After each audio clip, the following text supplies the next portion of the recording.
In 1927, 29 of the top physicists gathered at the prestigious Solvay conference in Brussels. The only woman in attendance was Marie Curie. She had a lot of firsts. She was the first woman to win a Nobel Prize, the first person to win the Nobel Prize twice, and the first person to win in 2 different fields. Maria finished high school at the top of her class, but wasn't allowed to attend university because she was a woman.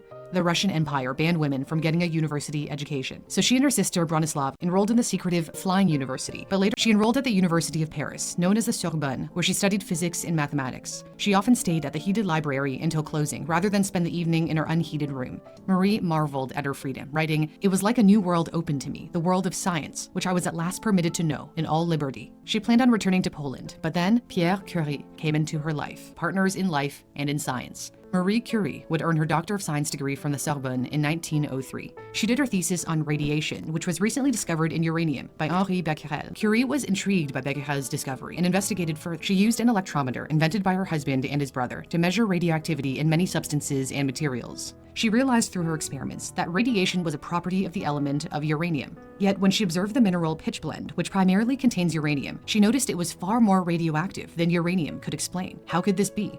It would only be possible if there were something else in the pitchblende. Pierre was so intrigued that he dropped his own work to join her in her search. They ground up tons of pitchblende and discovered an element that was 400 times more radioactive than uranium, polonium, named after her country of birth.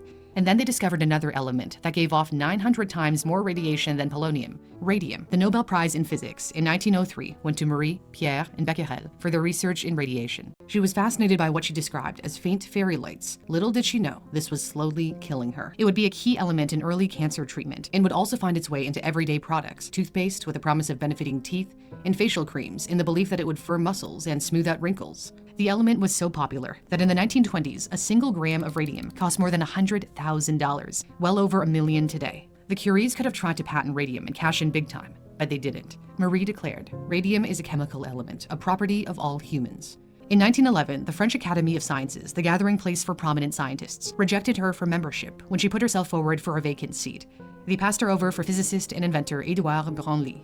Many suspected it was because she was an immigrant and a woman. A second Nobel Prize, this time in chemistry, for the discovery of polonium and radium, the isolation of radium, and the study of the nature of that remarkable element. Curie's tireless work was surpassed only by her fight to overcome the barriers in her way to become one of the greatest scientists of all time. On July 4, 1934, Curie died at the age of 66 at a sanatorium in the town of Passy in eastern France. She didn't live to see her daughter Irene win her own Nobel Prize in chemistry a year later for the artificial creation of new radioactive elements, sharing it with her husband, physicist Frédéric Joliot.